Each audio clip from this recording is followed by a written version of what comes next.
Pai, está aqui o teu filho. Usa poderosamente, segundo a tua vontade e o teu querer, para esse tempo, Senhor, que o Senhor enviou para nós aqui nesta noite. Que a tua palavra venha calhar no nosso coração, Senhor, de uma forma poderosa, Senhor. Encontrar a guarida necessária, Deus, que a tua palavra deseja encontrar no nosso coração. Usa o teu filho, a boca do teu filho, Pai, poderosamente. Livra de toda qualquer razão pessoal e revela para ele a tua vontade, Pai, para as nossas vidas e para dele também. Assim nós o abençoamos, em nome do Senhor Jesus. Amém. Graça e paz. Amém. Amém. Graça e paz. Amém. Amém. É o frio, né, pastor? Mais uma vez eu me sinto honrado de estar aqui, né? Trazer a palavra do Senhor. O que eu queria trazer, né? Talvez fosse pela carne, mas é Deus vai dar aquela mudada, porque é o que ele quer falar, e não o que eu quero falar. Eu confesso que eu queria falar sobre família. É um tema que eu gosto muito, é um tema que eu tenho vivido, mas Deus falou outra palavra e por obediência, né, a gente vem trazer o que Deus quer para nós.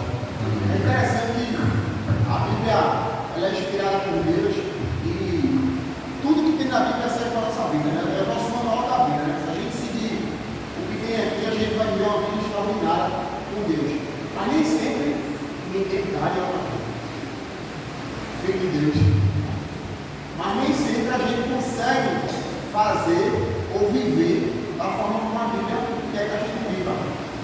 Isso é uma grande verdade. É por isso que muitas vezes a gente não consegue alcançar aquilo que a gente almeja, uma paz que a gente almeja, a alegria do coração que a gente almeja. Por quê? Porque muitas vezes a gente não vive conforme a palavra do Senhor. E eu queria que vocês abrissem a Bíblia de vocês, que quiserem acompanhar a minha leitura, lá em Gálatas, no capítulo 5. Gálatas 5, versículo 16. Versículo 16 ao 22.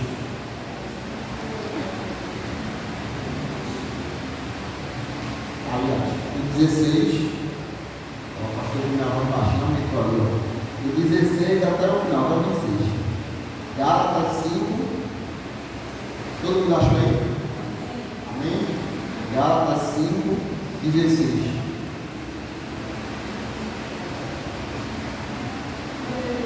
Eu vou ler pela versão do King James, que eu gosto mais. O texto diz assim: portanto, vos afirmo, vivei pelo Espírito, e forma alguma satisfareis a vontade da carne, porquanto a carne luta contra o Espírito e o Espírito contra a carne. Eles se opõem um ao outro, de modo que não consegues fazer o que queres. Contudo, se sois guiado pelo Espírito, já não estás subjugado pela lei. Ora, as obras da carne são manifestas na imoralidade sexual, impureza e libertinagem, idolatrias e feitiçarias, ódio, discórdia, ciúmes, ira, egoísmo, dissensões, facções, inveja, embriaguez, orgia e tudo quanto se pareça com essas perversidades, contra as quais vos advirto, como já vos preveni antes, os que praticam não herdarão o reino de Deus. Entretanto, o fruto do Espírito é amor, alegria, paz, paciência, benignidade, bondade, fidelidade, mansidão e domínio próprio. Contra essas virtudes não há lei. Amém. Pode dar uma glória a Deus pela palavra? Glória a Deus. Amém. Essa aqui é a parte mais importante da palavra. É a própria palavra. Ela que traz sabedoria para a nossa vida, ela que traz libertação, revelação. Então a palavra de Deus, Paulo escreveu aqui em Gálatas que nós devemos ser guiados pelo Espírito Santo. Porque uma vez que somos libertos, uma vez que fomos salvos, nós não somos mais escravos do pecado. Nós abandonamos o pecado e nós vivemos em busca em brilha do alto de Cristo Jesus. Pelo Espírito Santo. Não dá para ter uma vida em Cristo sem o Espírito Santo. Ninguém vive deixando a vontade do Espírito Santo fora. É aquele negócio, você quer dar o controle da sua vida para Deus, mas toda situação situação que tem na sua vida, você vai lá e toma uma decisão sem o elemento que está Deus. O Espírito Santo, ele é o nosso consolador, ele é o nosso amigo, ele está ali a toda hora, presente. Eu tenho certeza, irmão, que quando você vai fazer alguma coisa errada na sua vida, seja uma fofoca, seja uma mentira, o Espírito Santo ele fala.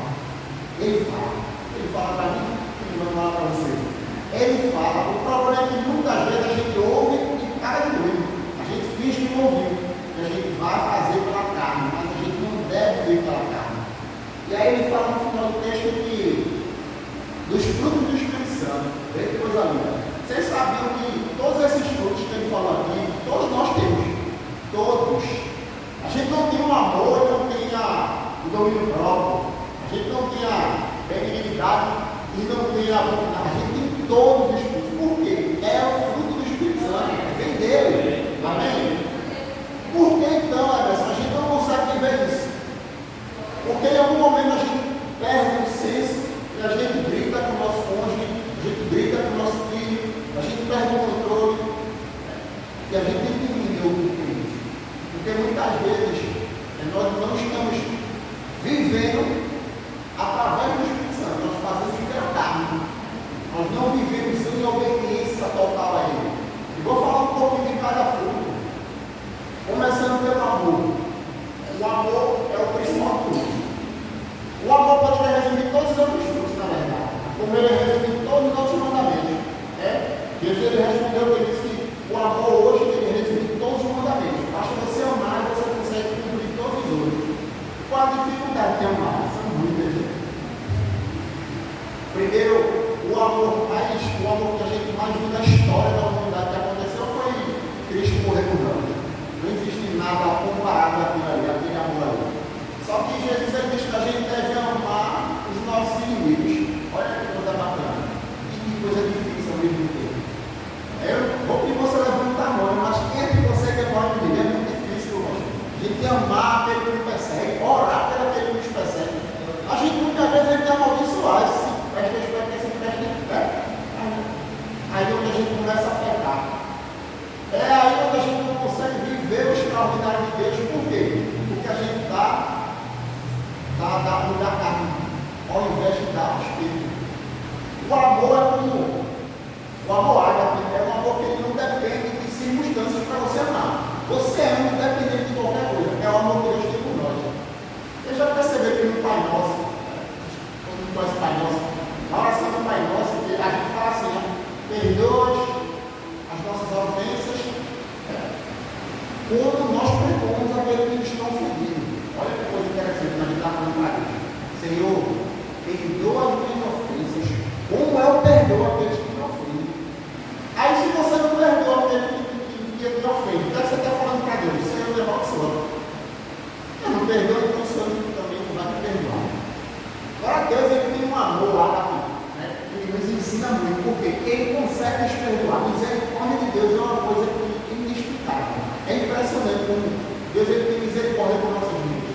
Porque a gente peca, a gente erra, a gente faz ao contrário da palavra dele, mas ele, se você se arrepender, se você pedir perdão, se você tiver um momento com Deus, ele vai lá e perdoa, você se sente realmente perdoado. Então, o amor, você tem que partir de Cristo. O que é que Cristo faria nessa situação? Muitas vezes eu falo isso para mim mesmo. Em algumas situações da minha vida eu falo, o que é que Jesus faria? Será que Jesus faria o que eu fiz, ele faria diferente? Então, o amor, ele tem que ser principal. Paulo fala que permanecer nos termos, a fé esperando o amor. Ele fala, porém, quem tivesse o amor maior. Porque quem ama, gente, quem ama cuida. Aquela frase, quem ama cuida. Deus fala assim, ó, aquele que me ama, obedece os meus mandamentos. Então, quem não obedece não pode dizer que ama Deus. Mas como é que você ama uma pessoa e você não consegue obedecer? É meio contraditório. Então, quando a gente ama a Deus de verdade, a gente, pelo menos, a gente não tem e a gente quer obedecer. Quando a gente erra, rapidamente a gente se arrepende. E a gente volta àquele caminho, Senhor, me perdoa, eu preciso te obedecer, eu preciso amar como o Senhor ama. A compaixão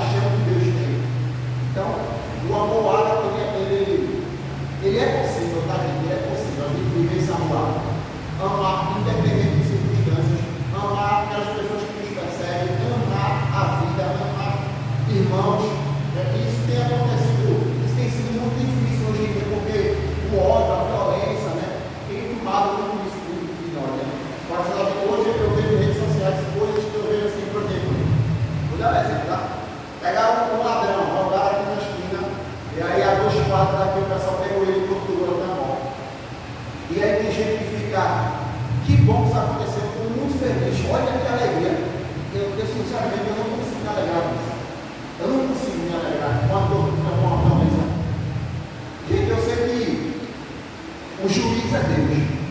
Eu sei que a gente tem as leis e as leis têm que ser cumpridas. Mas o homem, quando ele passa por um momento de assim, se alegrar com a tortura, se alegrar com a violência, se alegrar com a morte, isso não é normal. Isso não é normal, não pode ser normal. Quando Jesus estava naquela prostituta ali, e ela estava para ser apedrejada, pela lei, ela era para ser apedrejada. Porque a lei permitia que as pessoas que adulterassem fossem apedrejadas. Era comum. Aí Jesus falou assim: olha, pode vocês aqui que não tiver pecado, que atire a primeira pedra. Todo mundo sabe a história. Todo mundo sabe que todos soltaram os pés e foram embora, se recolheram. E Jesus falou para elas: ó, vai e não pegue mais. É a misericórdia de Deus, é o amor de Deus. Se Jesus agisse pela carne, ele estava dentro da lei, porque disse: vamos apedrejar. Era uma vida. Mas ele tem um amor. É o amor que a gente precisa ter. Um amor de compaixão por vidas. E não olhar as pessoas e recriminá-las. Eu estava chegando hoje aqui na igreja, eu vi ali no rio, fumando maconha na esquina. Eu até fiquei com vontade lá, sabe, de chamar eles para orar, mas quando eu estava fumando, eu disse: não, vou esperar porque depois eu acabei entrando. Mas o olhar da gente para esse pessoal não pode ser: eu cheguei, me tranco, para Santa Maria. Não, gente. Não é isso que Cristo quer da gente, não. Ele quer que a gente ame essas pessoas. Por mais difícil que seja. Não é você julgar, não é você amar. Até porque você não tem direito nenhum de julgar a vida de ninguém. Então, que a gente possa, né, viver esse amor do Senhor de verdade. Segundo fruto, alegria. Eu tenho um motivo especial para estar alegre. Não é pela minha família estar com saúde, que também seria, não é pela minha vida, não é por nada, é pela minha salvação. Já é motivo mais que suficiente para a gente se alegrar eternamente. A gente está salvo. Olha que alegria. Não existe condenação para os que estão em Cristo Jesus. É motivo de sobra, irmão, para você se alegrar. É motivo de sobra. Isso não pode tirar a sua alegria. Nada, nenhuma circunstância do mundo pode tirar a alegria da salvação. Eu sempre quis entender Paulo quando ele falou: eu aprendi a ser contente em toda e qualquer situação. Eu olhava para Paulo e dizia: como é isso, Senhor? O que é que ele aprendeu que eu não aprendi? Toda e qualquer situação, você está ali com necessidade, com apego, com enfermidade, e você está alegre. Por quê? Paulo aprendeu. Ele estava salvo, irmão. Ele tinha consciência de que o esperava ele era melhor do que o que está aqui na terra para ele. Tanto que ele fala, né? Viver Cristo e morrer é lucro. Essa era a alegria que irradiava o coração de Paulo. Essa é a alegria que a gente tem que estar no nosso coração. Está a salvação, irmão. Todos aqui estão salvos, glória a Deus. Por quê? Porque a gente reconheceu Cristo como nosso Salvador. Ele prometeu que através disso nós seríamos salvos. A alegria do Senhor na nossa vida é maior do que qualquer circunstância que você possa passar. Então começa a focar, começa a pensar na sua eternidade. Começa a pensar que você está salvo. Qual seria a maior alegria do ser humano hoje aqui na terra? Sei lá, uma casa, um carro, uma cura de uma doença, o quê? O que se compara à eternidade? Nada. E aí, se você já tem a eternidade, não é motivo de sobra para ser alegre? Não é. A gente realmente guarda no coração essa alegria da eternidade. Porque eu sei que quando Paulo falava isso, ele já tinha os olhos dele da eternidade. Ele não vivia mais pela carne, até porque tudo que ele viveu e sofreu, ele pagou um preço muito alto por Cristo. Mas ele pagou um preço feliz. A gente não faz, não paga metade do que Paulo pagou, a gente já fica reclamando. É verdade? Há uma perejinha aqui, um negócio olhando, que deserto eu estou passando. Não é mesmo deserto, passou Paulo, que foi preso, foi apedrejado, foi assassinado.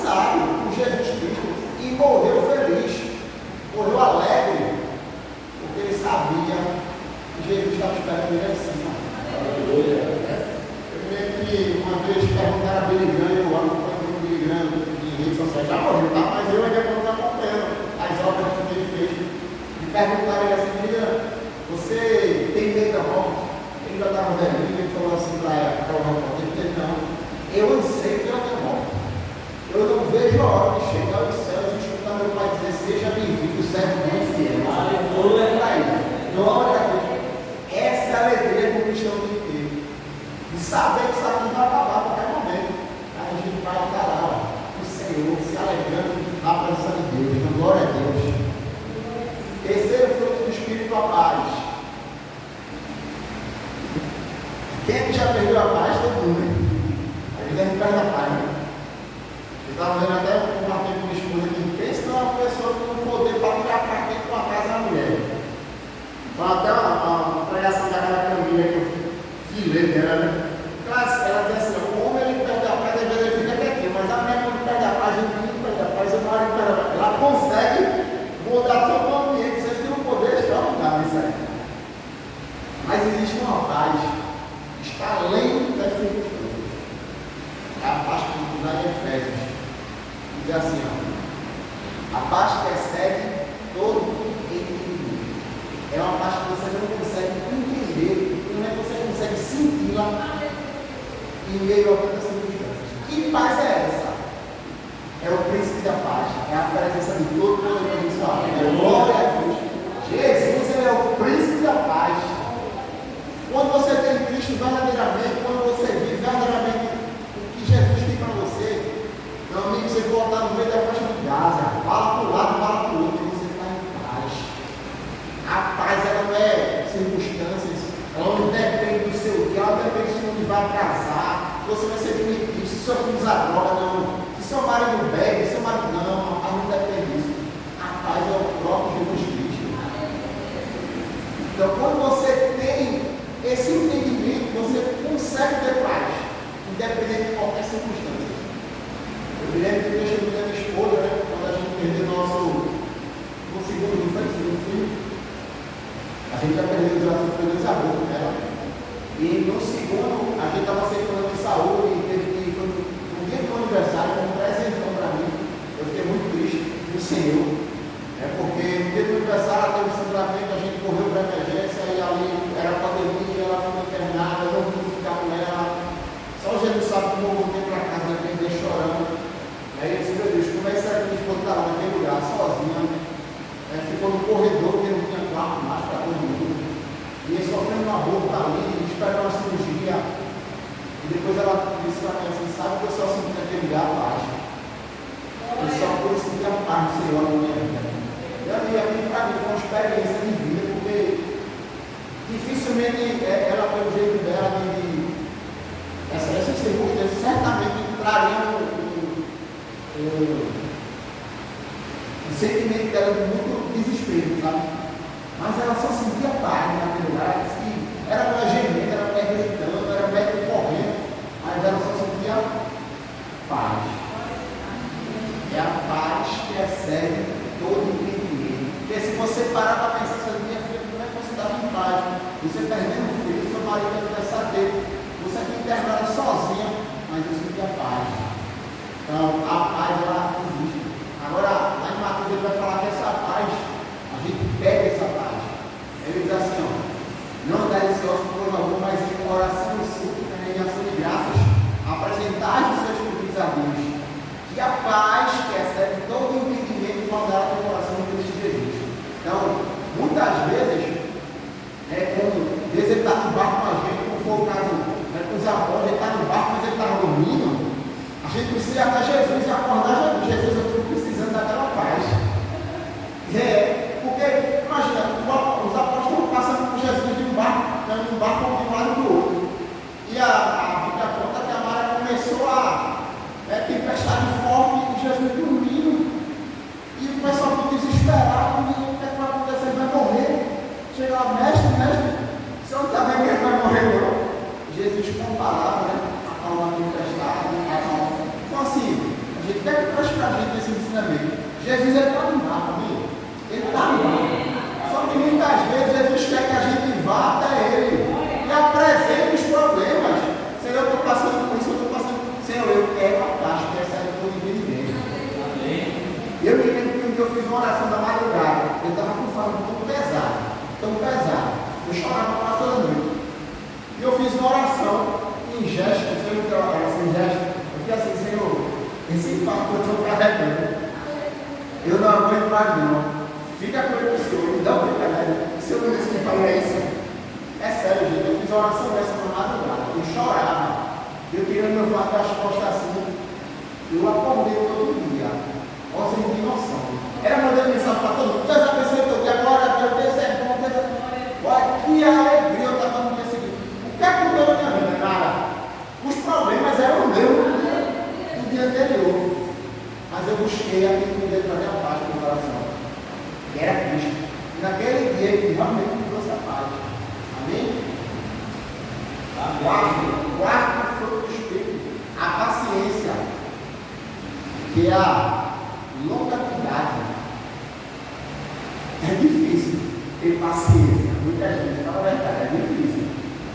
Mas é possível. Agora, sabe o que acontece muitas vezes? A gente, por não ter paciência, a gente acaba mudando todo o ambiente. Por a gente não conseguir se controlar, a gente acaba estragando todo o ambiente. Se a gente, o que é que Jesus faria, lembra? O que é que Jesus faria no meu lugar? Começa a perguntar isso, no momento assim. Ai, aconteceu uma coisa que você sabe, você vai se estressar, você respira. O que é que Jesus faria? Eu tenho que fazer a mesma coisa. A paciência era capaz de mudar o ambiente. Eu vi um vídeo essa semana que me chamou muita atenção. Por exemplo, briga de trânsito acontece muito. E o cara estava simulando uma brincadeira com a briga de trânsito. Então ele parou o carro na frente do alarado. E o cara botou uma arma. Era a situação, tá? O cara botou uma arma aqui e chegou lá e fez. Amigo, tira o carro da porta. Tira esse carro daqui, não quero esse carro aqui não. Não, mas eu parei rapidinho, eu estou rodando da porta também pegando. Eu quero saber, eu quero que você tire o carro daqui agora. Aí o cara botou a mão para abrir a porta, o cara da fortão, botou a mão para abrir a porta, aí na hora veio o pensamento, o filho dele, as coisas dele em casa, ele abraçado com o filho dele dando, aí ele soltou o filho e fez, tá certo, irmão, fique tranquilo, pegou o carro, vou tirar agora, e saiu. Aí o outro entrou no arco de 100 mil, dando o filho dele agora. Irmão, é uma simulação, mas é algo que acontece quase toda hora, quase todo dia. E alguém querendo ser mais dado que o outro, porque ele tem paciência. Porque ele não sabe lidar com a situação. Dentro de casa, às vezes, é a mesma coisa. Um exemplo, que eu já escutei, agora estou reproduzindo. Nosso filho derruba um suco na mesa. Muitas das vezes, a gente grita. Derrubou um suco, melhorou a mesa. Mas se você tiver um convidado na sua casa, ele derrubou o suco, você não faz isso. É verdade. Você não vai gritar com um convidado.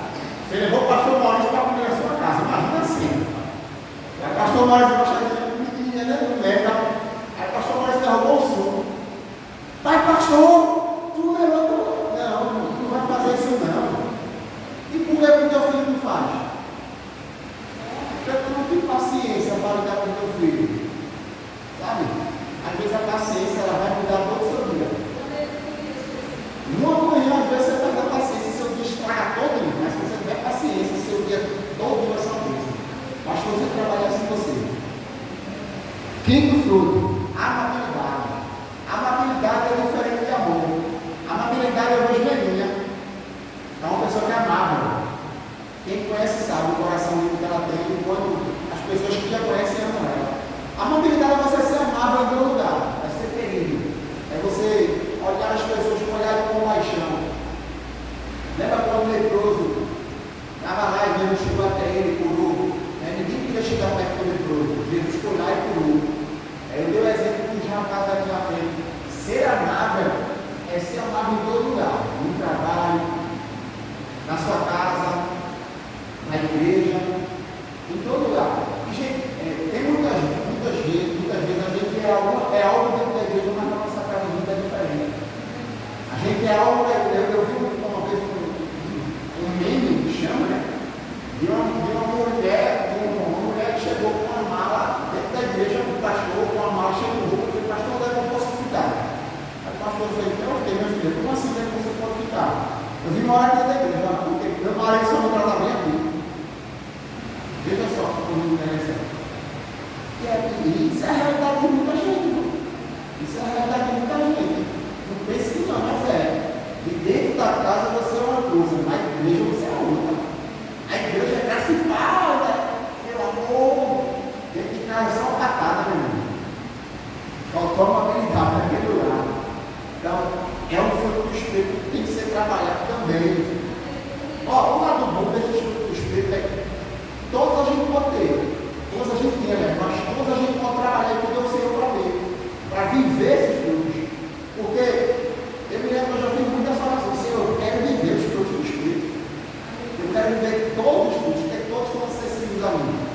Até porque é do Espírito Santo, né?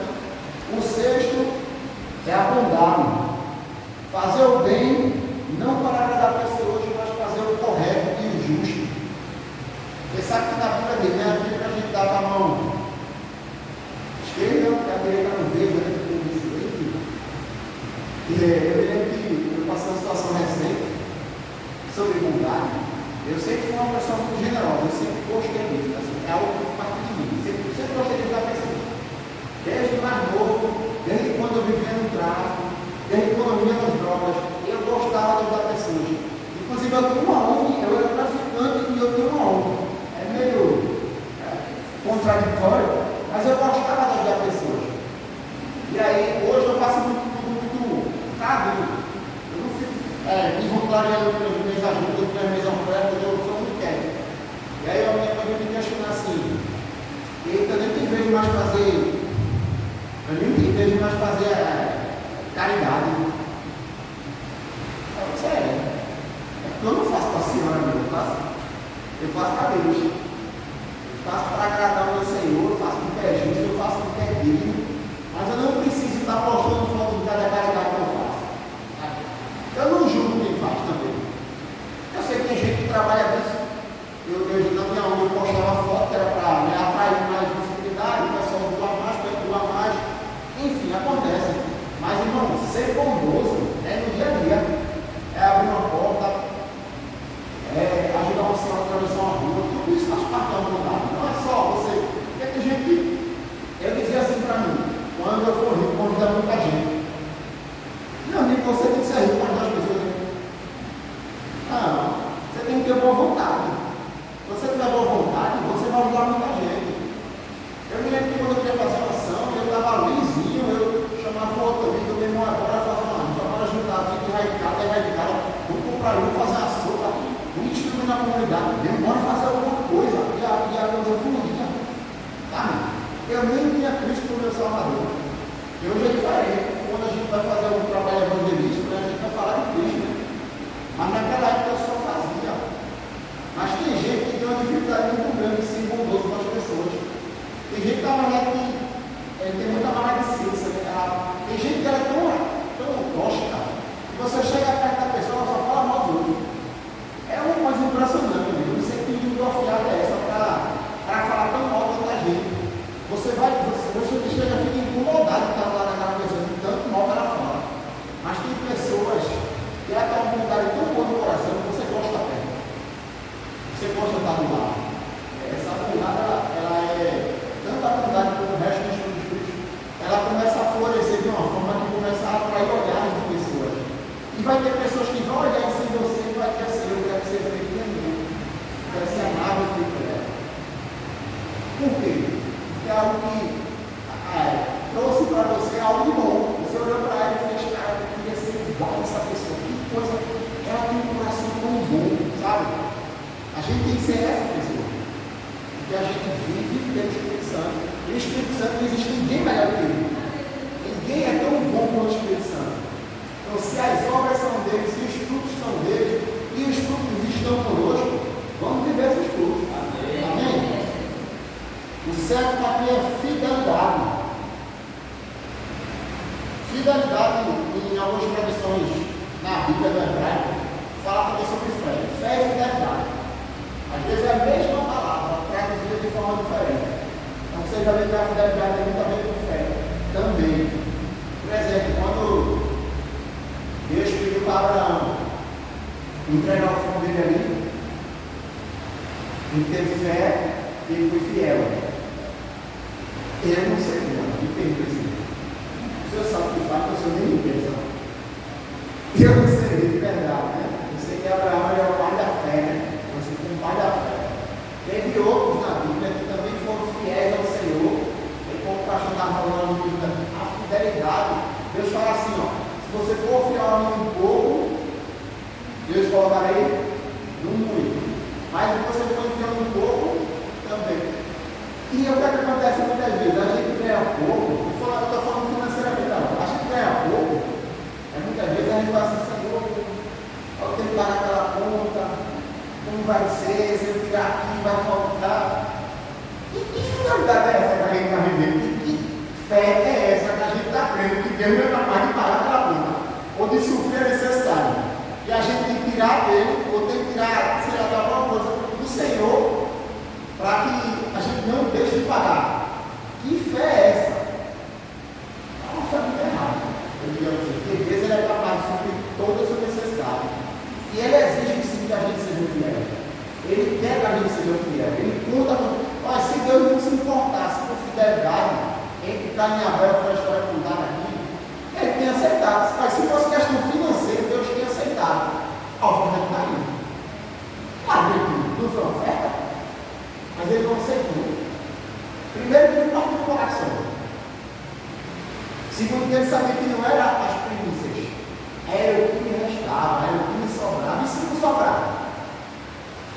Então, fidelidade a gente tem que ter com Deus, a gente tem que ter com o nosso cônjuge, a gente tem que ter com nossos amigos. Pessoas fiéis são pessoas agradáveis, são pessoas que a gente quer estar perto. São pessoas que a gente quer estar junto. Agora, pessoas infiéis, pessoas que a gente quer se afastar.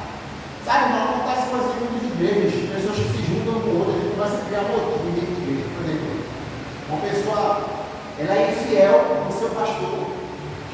Ela é uma pessoa que não aceita as coisas do pastor e ela começa a buscar na igreja outras pessoas insatisfeitas. Ela aceita como uma começa a conversar, pastor aí, sei que lá, se você der conta, ela vai arrebatar você. Ela vai começar a alimentar aquilo que você vai alimentando e aí vai criando a deslealdade dentro da igreja de Cristo. Fuja de pessoas assim. Pessoas chegar com você para não falar mal dos outros, e falar de não fale perto de mim, não, porque eu não gosto de muito fora. Seja fiel à sua liderança. Seja fiel ao Senhor. Seja fiel à sua família. Eu vejo famílias aí desabando, acabando casamento, se perdendo por infidelidade. Sejam fiéis. A fidelidade vai colocar no lugar alto. Ele é cristão, ele diz que aquele que é fiel no pouco, né, mas aquele que é ficar, eu te colocarei no muito porque tu foste fiel. Olha que coisa boa, você ser fiel a Cristo. Vive essa realidade, creia que ele é capaz de suprir todas as necessidades. Amém? Amém.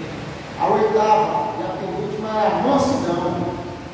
É a capacidade de ser sereno e agir com calma, mesmo em situações desagradáveis.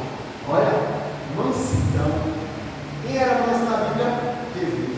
Quem era bravo? Pedro. É verdade? Jesus diz assim: vinde aqui que sou manso e humilde de coração. Aí volta aquele começo de novo. Jesus faria desse lugar. Mansidão vai trazer paz para essa casa. Uma pessoa mansa, ela consegue, sabe, naquela situação difícil, ela é apaziguadora. Bota duas pessoas brigando, ela chega lá e vamos acalmar, vamos acalmar. É mansidão.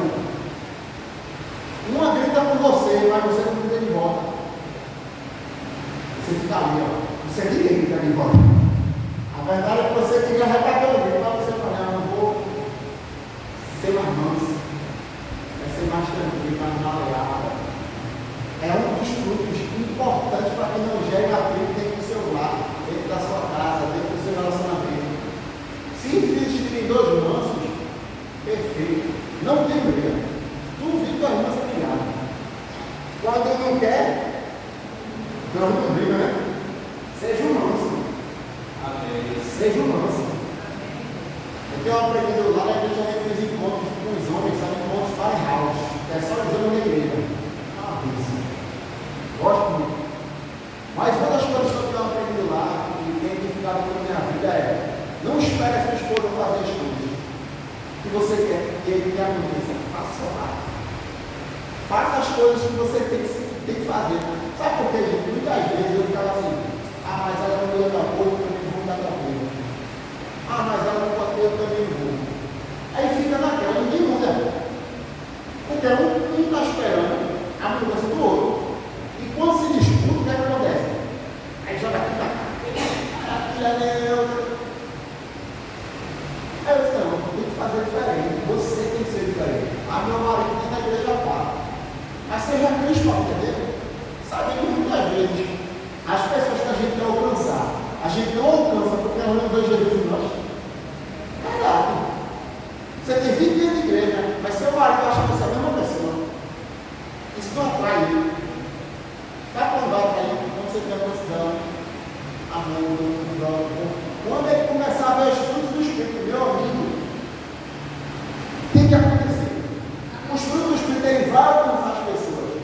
O seu filho está nas drogas, ele vai ser alcançado pelos seus frutos do Espírito. Porque isso aí é um efeito, sabe, é avalanche, ele vai arrastando as pessoas vão olhando para você, vão ver os frutos, e vão se interessando por aquilo.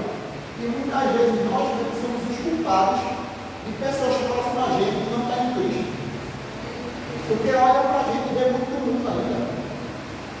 Ou vê na igreja por ela, ou em casa por outra.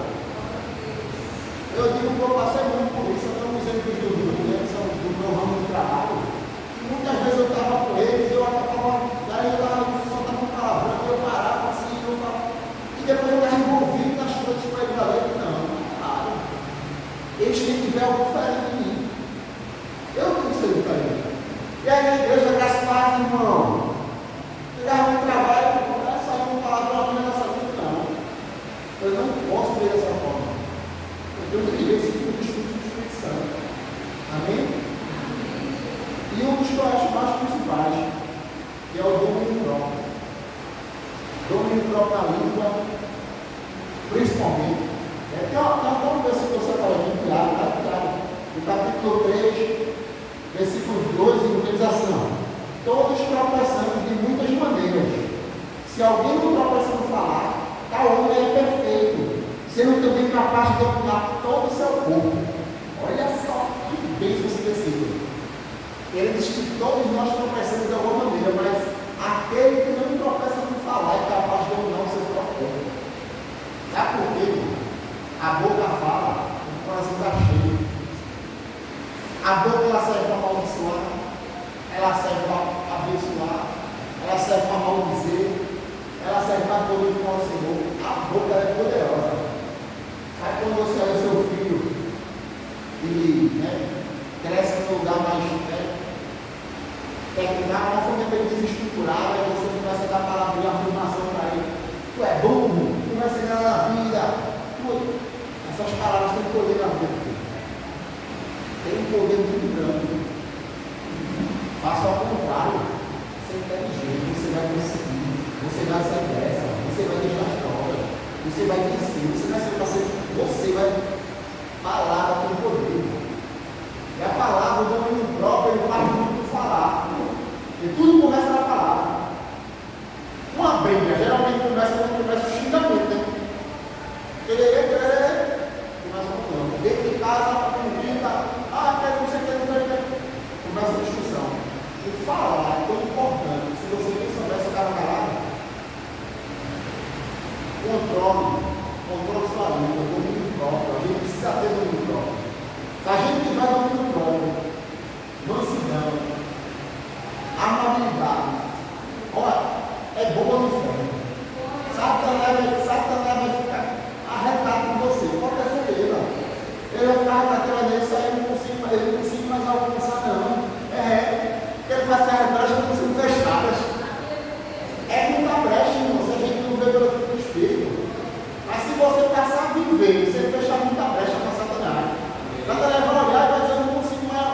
Poxa, eu estou tentando entrar na vida desse casal aqui, mas a mulher não grita mais que estava. Ela agora parece que escutou a palavra que é essa na igreja, mudou. Mas fazer isso.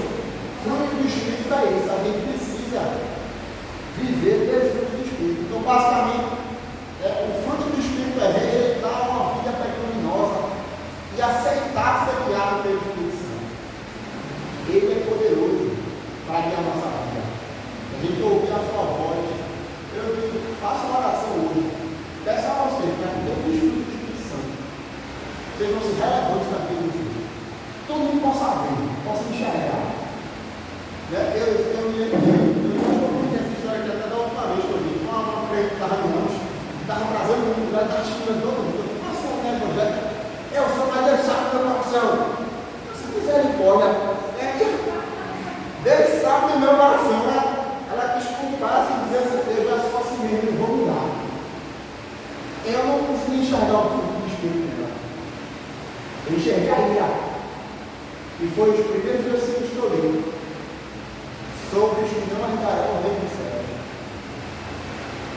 Quem vive com ira, quem vive com honestidade. Antes dele falar aqui dos frutos, ele fala de uma pessoa que vivia pelo mundo. Aí quem vive pelo mundo, ele fala para viver tudo isso aqui, de ruim. Mas quem está em Cristo, ele tem que viver tudo que está no fruto do Espírito. Tudo que eu falei, os 9, eles habitam dentro de nós. É fruto do Espírito Santo, não é de nós. Então a gente é capaz de ver isso. Amém? Então hoje a palavra foi essa. Vocês possam guardar no coração de vocês. Eu sei que, Deus fala que a palavra dele nunca volta vazia. Amém? Nunca volta vazia. Está na Bíblia.